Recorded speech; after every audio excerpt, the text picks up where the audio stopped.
What is up, everyone? Welcome to another episode of the Camper Report. I'm in Australia here.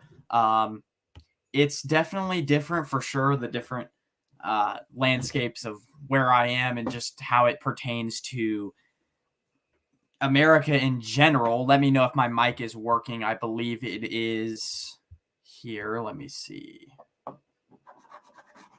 I'm basically here, guys, to talk about the upcoming games. Grandizer says it's sleepy time.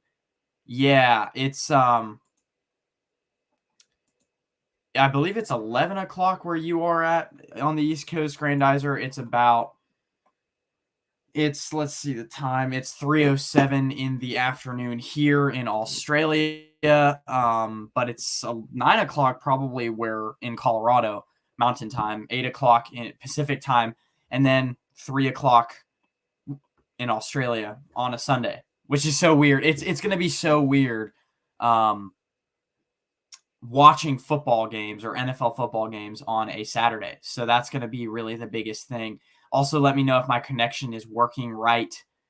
I could quickly check on my phone. It says my connection isn't doing great. So let me check just real quick on my phone.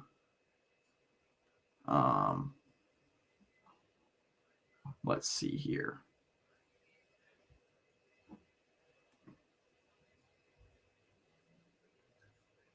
Yeah, it's just blurry. But anyways, guys, let's get to these game picks. If anyone does want to call in, the link is in the description. Right. It's in the description if anyone wants to call in. I'm here for probably the next 30 minutes. So if you guys want to call in, talk 49ers versus Eagles, I'm happy to talk that. Really talk anything NFL, even college football. The conference championships around college football. That's happening. We have the biggest game probably of the year tomorrow, Niners versus Eagles. We have a few pretty good games this week as well. So I'm going to be discussing those. I've discussed quite a bit of Niners Eagles already so far. So I'm just going to go through these game picks and just kind of break down each game briefly. And if you guys want to call in, please do that because I am open to anything. The content's going to be a little bit slimmer as I'm in Australia, but I'm going to try to post clips from past shows and different things like that just to keep my channel going. Philip Seller says, "Go Pack, go!" Yeah, who are they playing tomorrow? We'll see, I guess, right now. So let's get into sharing the screen. I'm gonna go full screen here. Yeah, let's see. And then I also do not want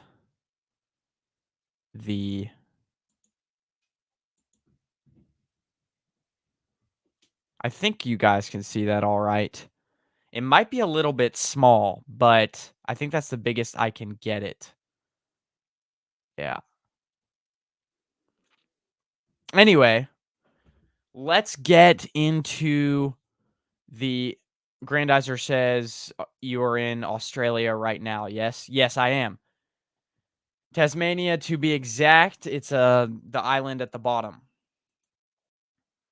Okay, so let's get into kind of this game.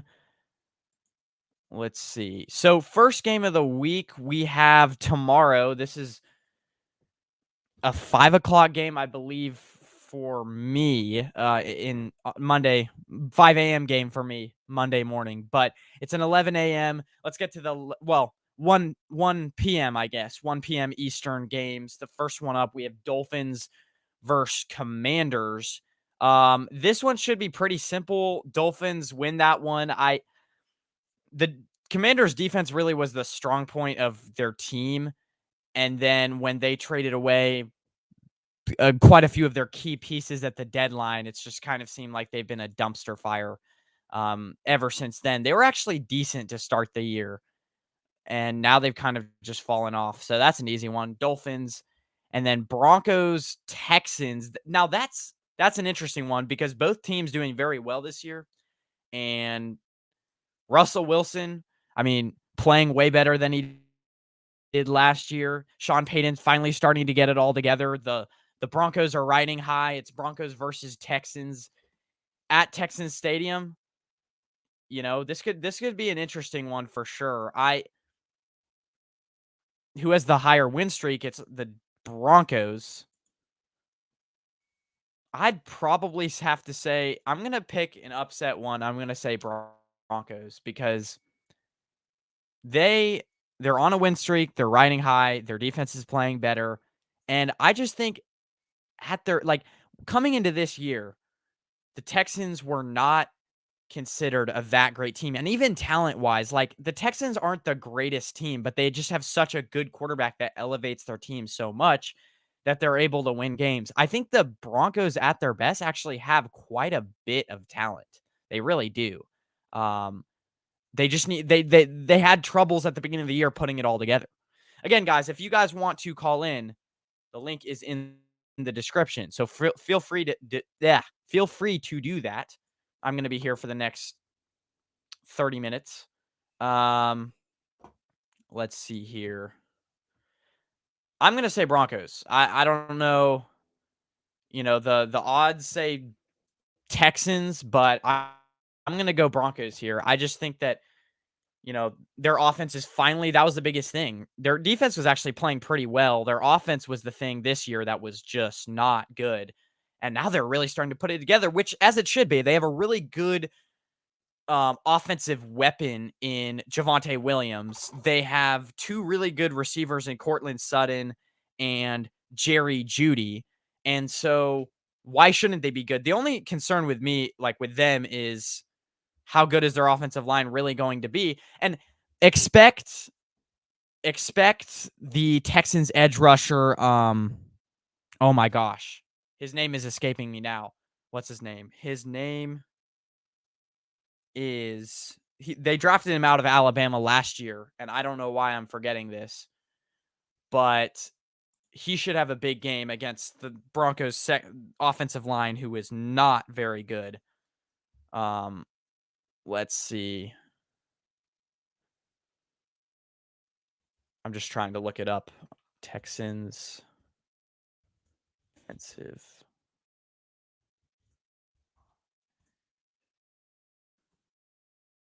Which I'm just trying to think who. I don't know why I'm forgetting this.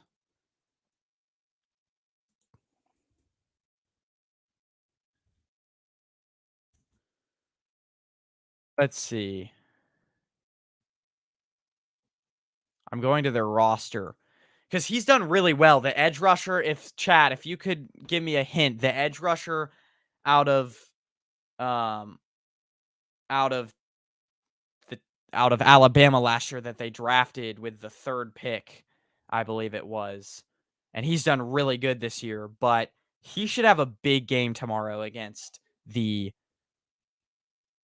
against the Broncos' lackluster offensive line. So let me know who it is. Texans roster. I'm looking it up now.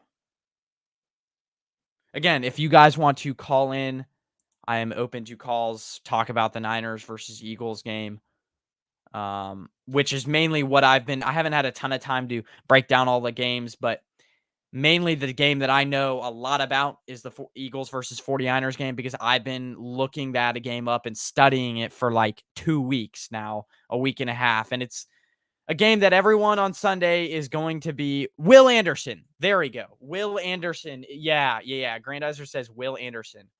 Yeah. I don't know how I forgot that. I wasn't a huge fan of him coming out of college, but I honestly don't know. I mean, man, he's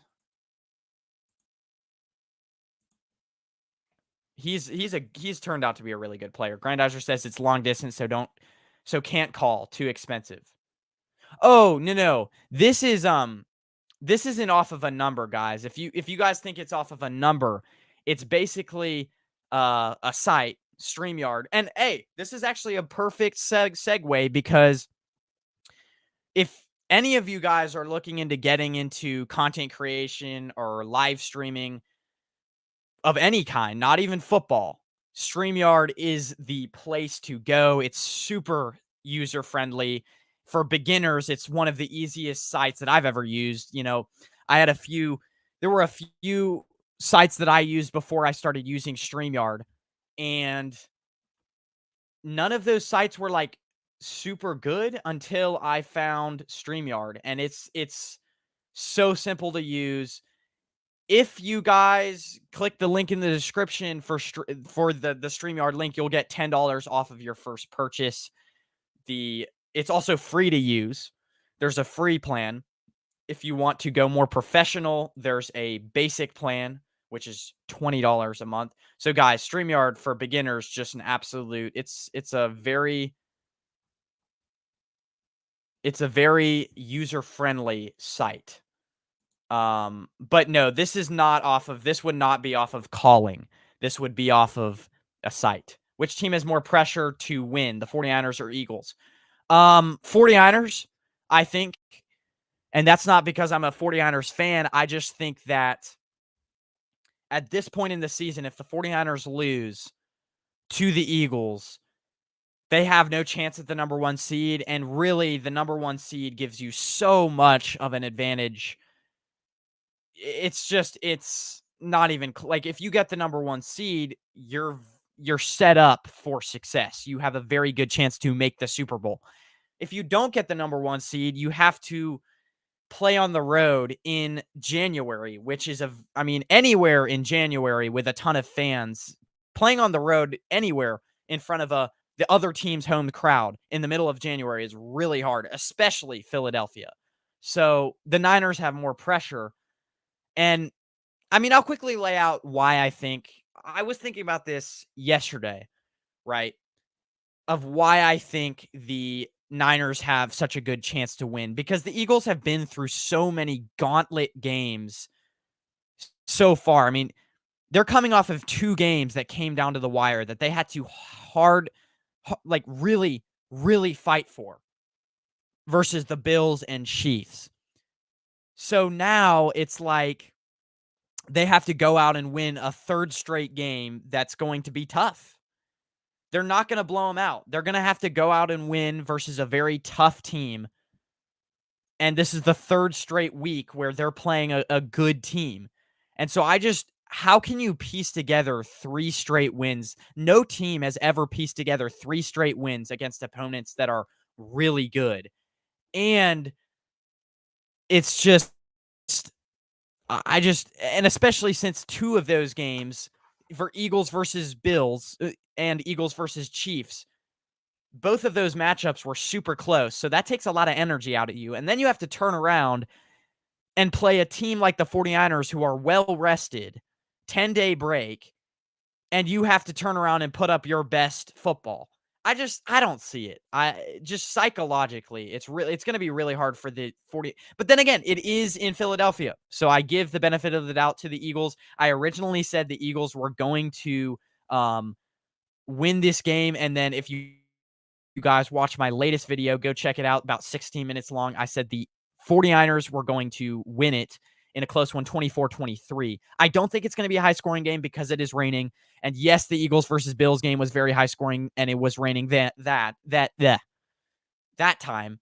It was raining last week in that matchup. I just think that the 49ers, that's not the way they play football, especially in cold weather, rainy games. I just think it's going to be a lot harder to put up points versus this 49ers defense, and vice versa. 49ers are going to struggle versus the Eagles defense in the rain. It's called jet lag.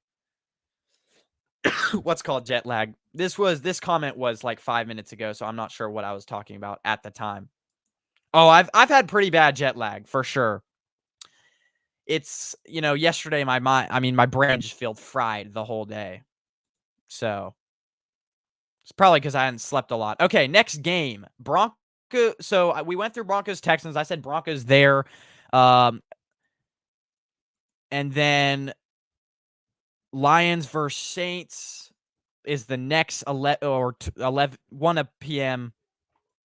Eastern time slate game. I'm going to say here, Lions get this one done. I'm not sure if Derek Carr is playing because that was a big question mark. I Even if Derek Carr does play, the Lions defense isn't great. But first thing, the Lions has to get this one done. They had a bad taste in their mouth from Thanksgiving. I don't see them losing because they really can't drop two straight. If you drop two straight, it's going to be very hard for you to get the second seed. And at this point, the Lions are kind of aiming for a second seed. So it's going to be really tough for you to get that second seed if you lose to a team like the Saints. It is in New Orleans, but I just think that the Lions offense is going to do what they do. The one concern that I have with the Lions overall is just they can't go every game just shoot out, you know? They have to make some stops on defense, which they've had a lot of injuries on that side of the ball this year. So I don't know if their defense is really going to improve, but they can't play every single game in a shootout. I mean, it seems like the last few games that they've had have been very close and they've barely edged by. And then last game they got destroyed by the Packers, which was to me surprising because they had just week 2, they had absolutely mollywopped the Packers. Or no, not week 2. I think it was week 4. They mollywopped the Packers, and then the Packers turn around Thanksgiving Day and just absolutely pummel them. That was incredible. Grandizer, you said you didn't know why you could not recall the pass rusher that the Texans drafted in the first round. I said it's due to jet lag. That's actually probably true. That's probably true. Feel free, guys, to call in if you have a thought on the 49ers versus Eagles game or any other game. I am more than happy to talk football with you guys. That's what I'm here for. I didn't really have a huge show prepared just because I'll probably will next week. I'm looking. So if you guys have followed me back in, I think it was late May, I had a show with a Ravens content creator. His name was, his name was Engraven Vids. And that was in late May, and he's a Ravens content creator. I'm planning to have him on for a show the week before the Ravens play the 49ers. That should be really fun. Engraven Vids. So that will be a guest that I probably have on for that game. And then I'll probably do a once a week live show. Again, I'm not going to be able to be posting a lot since I am in Australia, but once a week live show, probably like I am doing now. And then, I'll be posting videos from that show and whatever other things I find interesting, but definitely content is going to slow down for sure during this time that I am away, which I will be. I'll be gone for about 4 weeks. So I want to at least hop on each week and, break down the opponent that the 49ers are playing for the week and then kind of recap the game that the 49ers have just played. That's kind of what I want to do each week. And then maybe sprinkle in some NFL content.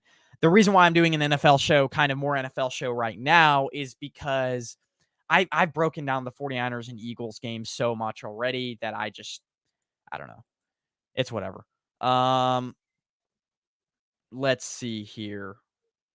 Okay, so next game, Falcons versus Jets. This is kind of going to be a crap show. Both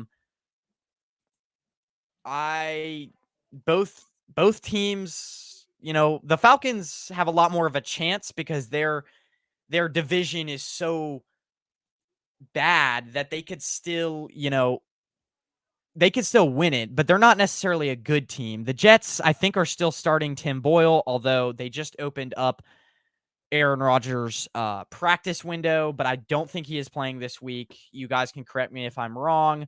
So I'm going to say Falcons get this one done. Desmond Ridder, not great. I actually thought he was going to be a lot better than what he was. I picked the Falcons to win the AFC South at the beginning of this year. That seems I'm kind of getting proven. Hold on, let me get this back. I'm kind of getting proven a little bit right because the Falcons are number 1 in their division, but I will say that the Jets, they need this win badly because I think if they lose then they might be eliminated. Well, it's going to be, I mean, it's already going to be hard for them to make the playoffs now, but if they lose if they lose this game, they now have 9 losses. So it's almost impossible to make the playoffs if they lose this game. So, let's see here. Okay, next up, I'm going to say Falcons though, because the Falcons just pure talent wise, they need to get Bijan involved more though. That's the weirdest thing. Of all the coaches that have been fired this year, I have no idea why Arthur Smith has not been fired. Let me know, chat, because he has been he's been a roller coaster, Arthur Smith. Another one, Brandon Staley should really be fired as well for the Chargers, head coach for the Chargers. Then the 49ers will win if they do fill in the blanks. That's a good one. That's a good one. Thanks for the comments, Grandizer. Man, well, I know so many different keys, but I'm just trying to figure out like which ones to use for this comment. I'm going to say the 49ers will win if they get pressure on Jalen Hurts. He's very good at, I think we're going to have to blitz and, well, yeah, we're going to have to blitz and, or hope that our front four gets pressure quick enough. Because I feel like if you get Jalen Hurts under pressure, he's good at running and escaping out of the pocket and making plays with his legs when he's under pressure, but he's not great at throwing downfield under pressure. So that's going to be something to where if we can get pressure either through blitzes or whatever, it's going to negate his deep ball. And then that's really the strongest part of Jalen Hurts' game. If you look back at it, I mean, he's one of the best deep ball throwers in the league. And so if you can negate that that's going to be really key. Offensive side of the ball, it's going to really have to be, but I honestly, it's going to have to be getting the ball to Deebo Samuel and Christian McCaffrey in creative ways that aren't like super down the field, like through screens and just checkdowns and whatever. That's really how the 49ers are going to have to beat the Eagles, especially if it's raining hard. If it is raining hard, that's how you beat the Eagles. Just through screens and just getting the ball through creative ways to Deebo Samuel and Christian McCaffrey. Also, protecting Brock Purdy. Do not do any of that play action crap.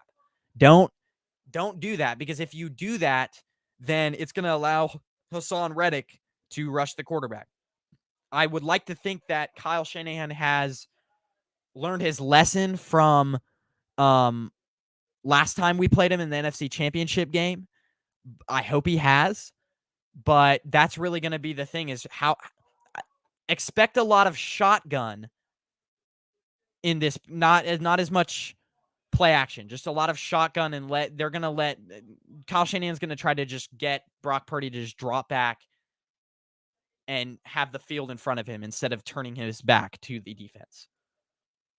Which I feel like the strength of Brock Purdy is how he's so good at turning his back to the defense and doing play actions. But you can't do that versus the Eagles, because it's going to get him injured.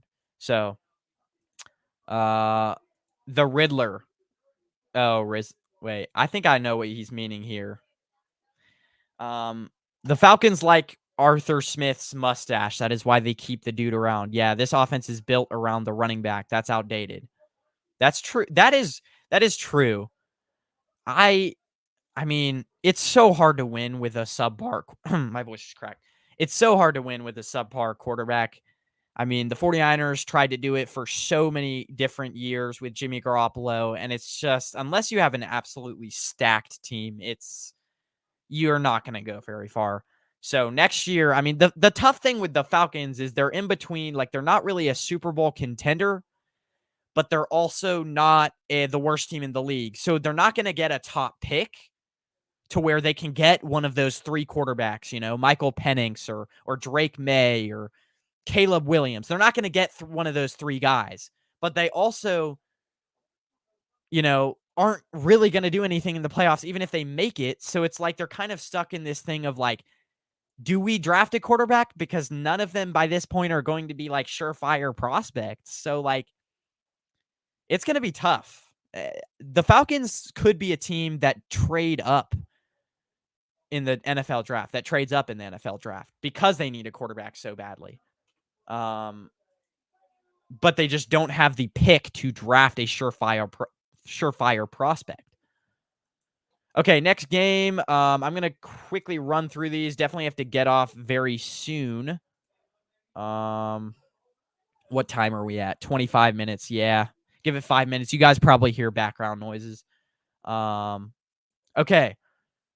So let's see here. I'm getting back to the scores. Okay.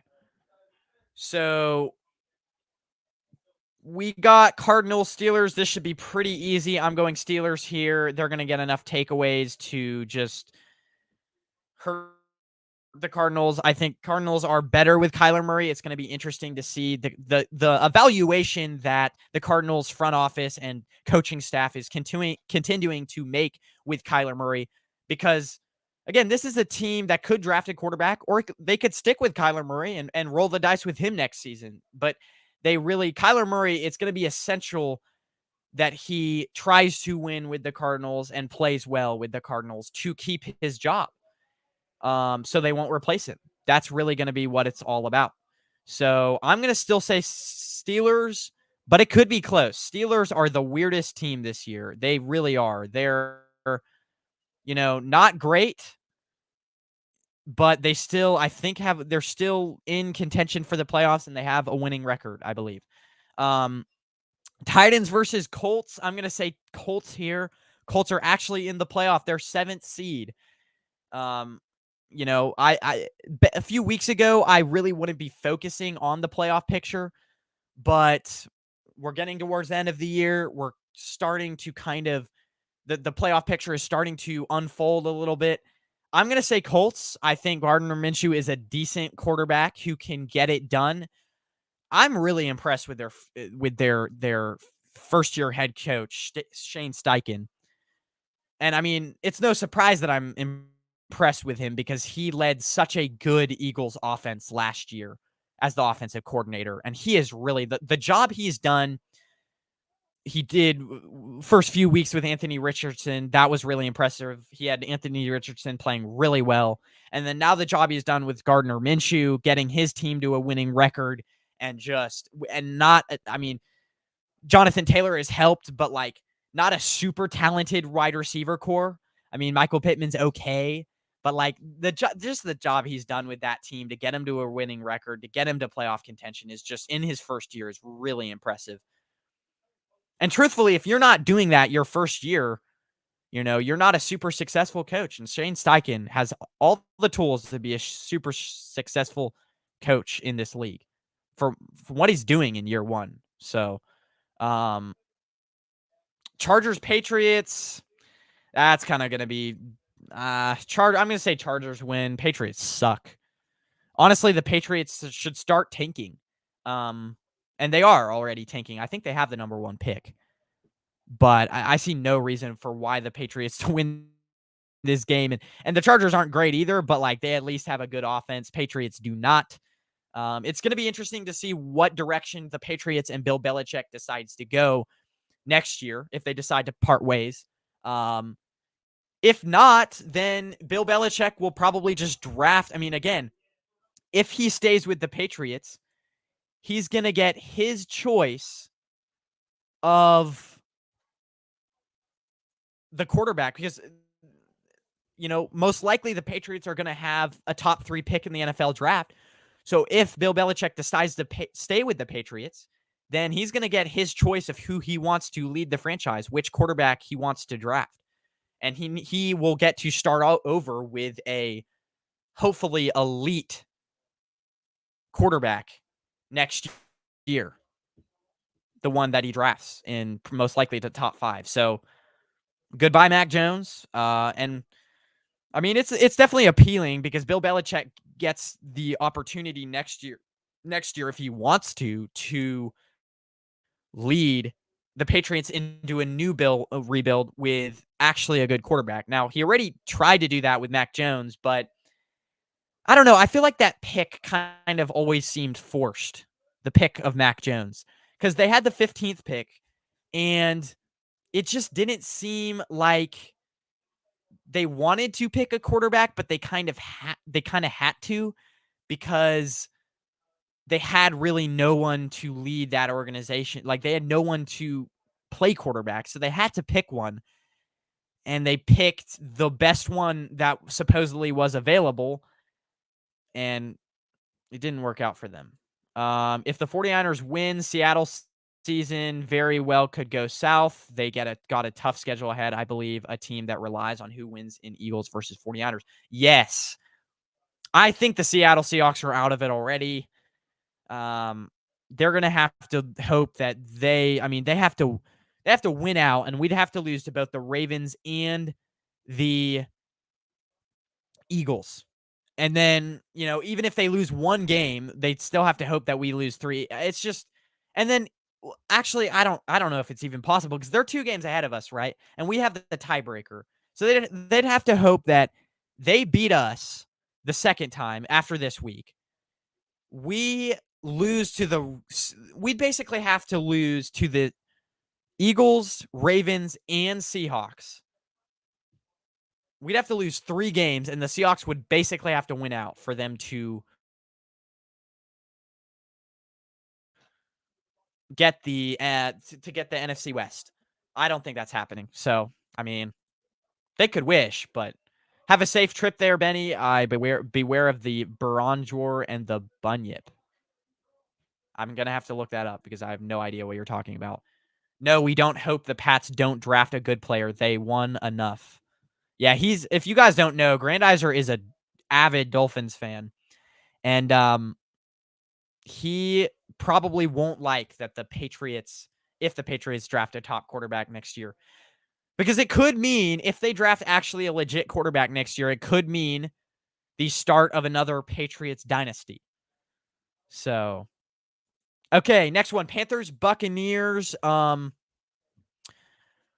I'm going to have to get off here in 5 minutes. Again, guys, if you guys want to call in, the link is in the description. Really all you need is a phone. It's just a StreamYard link, no number required, just a phone and a solid connection. But if not, keep listening to my voice. Panthers versus Buccaneers. This one's in Tampa. I'm going to automatically say Buccaneers, no questions asked. New head coach for the Panthers. I don't even know who they ended up hiring or getting as the interim head coach. I really do not care. It's going to be Buccaneers. The Buccaneers actually aren't a terrible team.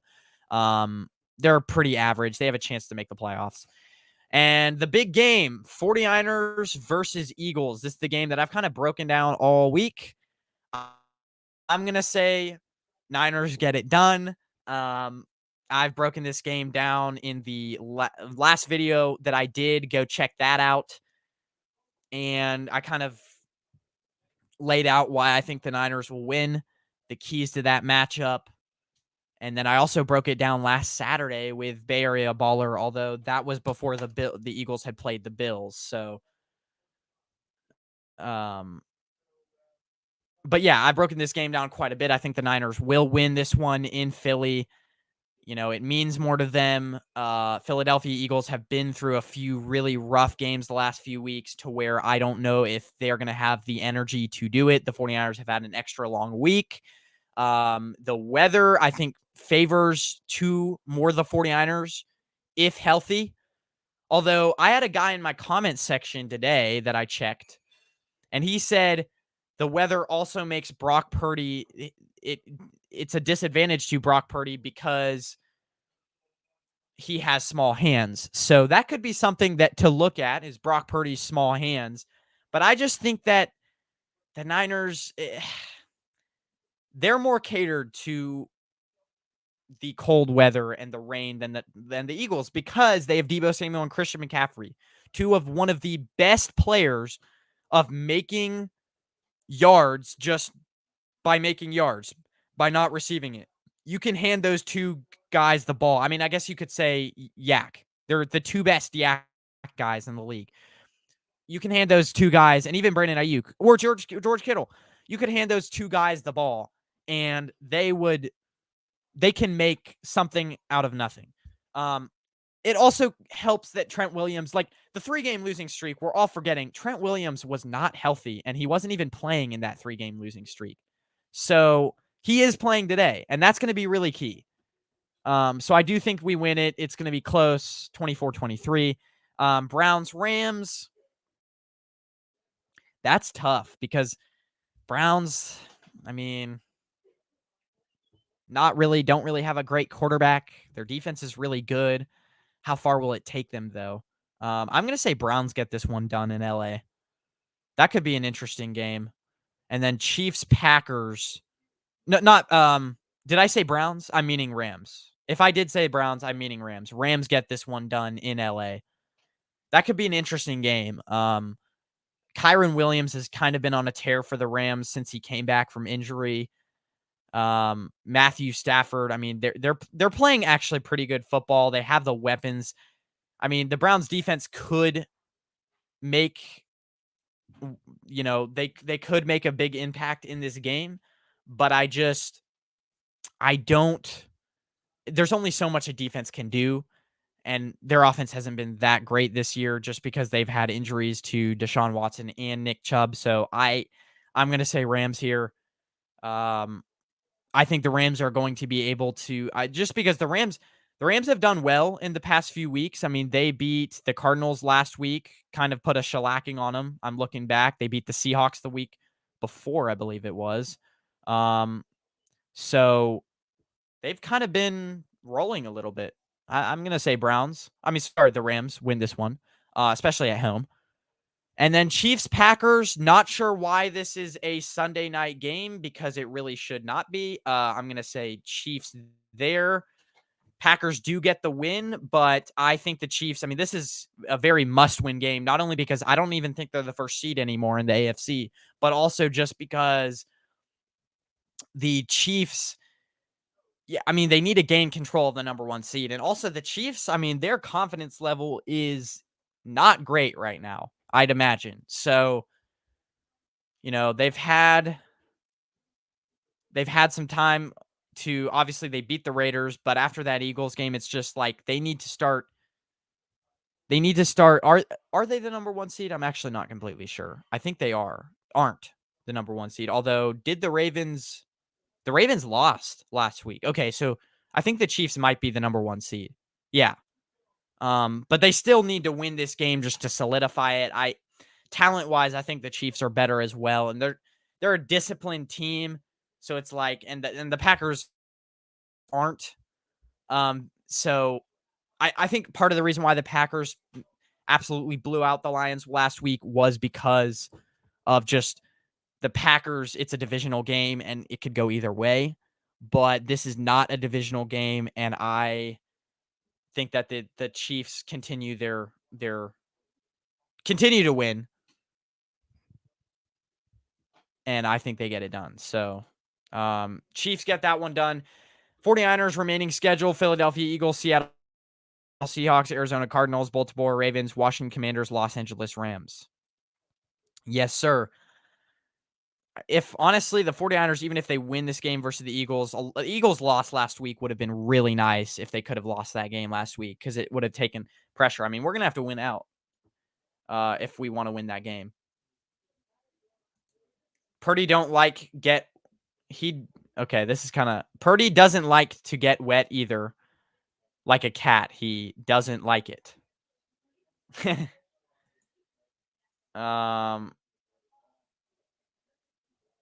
Great show. Lots of good info. Go Niners. I think Purdy will have a good game, and the defense needs to contain Hurts in the pocket.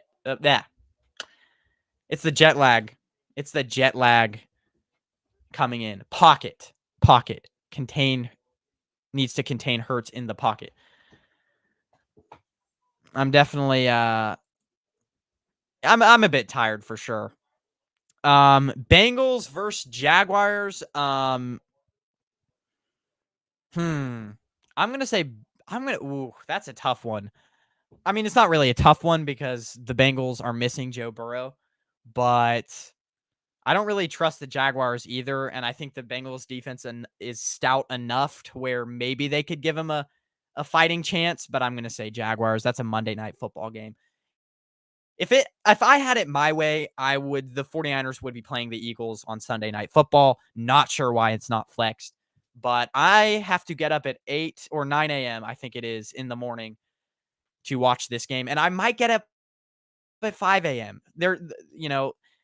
I have a friend. I did a show before week 1 started with a Steelers content creator, and he lives it's called Steelers Nation Australia. Go look him up. He lives in Australia, and the Steelers are an East Coast team, so they're a lot of times playing at 1 p.m. Eastern. And so this man has to wake up at 5 a.m. in the morning each Sunday to watch his team play. If that's not dedication, I don't know what is. But I might wake up at 5 a.m. to watch some of the East Coast games. Other than that, I mean, I probably will watch the 49ers versus Eagles. Well, I definitely will watch it, but um, I mean, I guess waking up at I'm gonna probably wake up at like 7. I usually wake up at like 7 each day, although jet lag has had me waking up at like 8:30. But I'm gonna wake up at 8 tomorrow or even earlier to kind of go for a run, get some breakfast, and then sit down to watch the game. Um, it's gonna be super fun. I'm so excited. Guys, go have a great rest of your day. We actually had quite a few people in the chat here. We had quite a few people watching this stream, so I appreciate it. It was short notice. I posted it. I rescheduled a few times, pushed the show back a few times, but we're here. And thanks everyone for watching. I'll probably be back sometime during the week to recap the 49ers versus Eagles game. I'm sure you guys will want to hear that. Go have a good rest of your evening, everyone, and don't have too much fun while I'm gone in Australia. Quick recap, though. I mean, it's beautiful here for sure where I am in Tasmania. It's very green. It's definitely a change from where I was in Colorado, which is pretty dry. It's very green. A lot of different animals that I've never seen before. So it's been good. But I'll be here again for another like 3.5 weeks. So should be fun. I'll be back sometime later on this week. Have a good rest of your night, everyone. Or I guess for me, it would be afternoon. And go Niners.